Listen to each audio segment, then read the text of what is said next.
ورورو وي د شکون خوراک څنګه دی قنفس چې ورته وایي.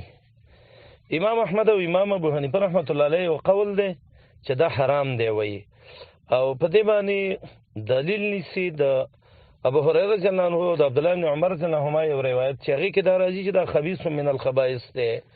لیکن امام شافعي رحمه الله او جمهور علما هغه دا وایي چې دا حلال دی. او کوم روایت چې د دې په تحریم کې راغلی دي نو امام بهقي رحمه الله وایي چې دا ضعیف روایت دي، صالح د احتجاج نه دي. نو قول راجح د علما ان شاء الله هغه دا دی چې دا حلال دی، د دې د حرمت د قطعي دلایل نشته. کوم روایت کې چې خبیث ورته ویل شوي دي نو دا سندن ضعیف دي. شیخ ابن باز رحمت الله علیه نور علما دا مسله ذکر کړل د خپلو کتابونو کې.